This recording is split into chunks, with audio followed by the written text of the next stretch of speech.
Welcome to this lesson on alcoholic fermentation. This is an important process in cellular respiration that produces alcohol and carbon dioxide.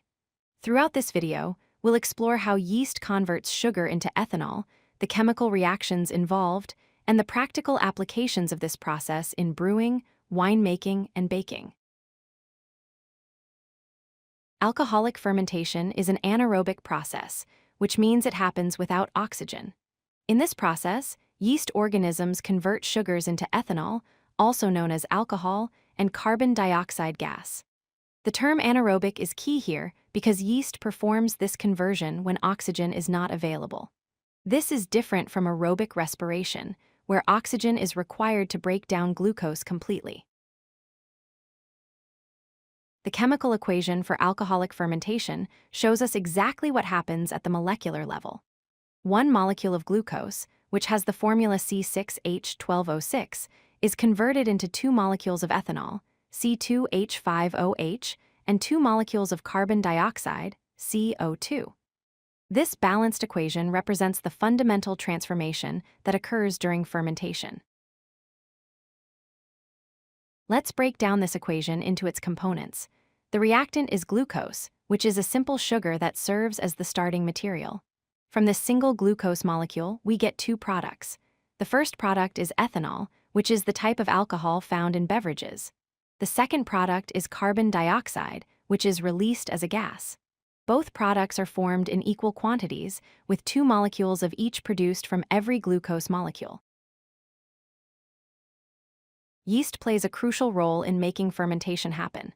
The primary yeast species used is called Saccharomyces cerevisiae. Inside yeast cells, special proteins called enzymes break down glucose molecules to extract energy.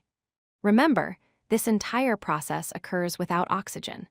The yeast cells rely on fermentation to generate the energy they need when oxygen is not present in their environment.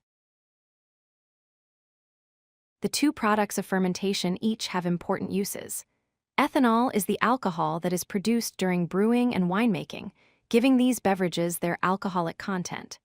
Carbon dioxide gas forms bubbles that are visible in fermented beverages and also causes bread dough to rise.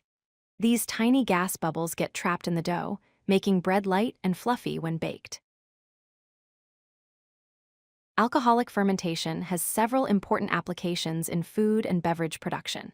In beer production, yeast ferments the sugars found in barley and other grains. For wine, grapes naturally contain sugars that yeast converts into alcohol. In bread making, it's the carbon dioxide bubbles produced by yeast that make the dough rise and create the soft texture we enjoy in baked bread. All three industries rely on the same fundamental fermentation process. Let's review the key points about alcoholic fermentation. First, this process converts glucose into ethanol and carbon dioxide. Second, it requires yeast working in anaerobic conditions, meaning without oxygen. Finally, alcoholic fermentation is essential for three major industries: brewing beer, making wine, and baking bread. Understanding this process helps us appreciate the science behind many everyday products we consume. If you like this video, hit that like button and don't forget to subscribe. Visit codelucky.com for more such useful content.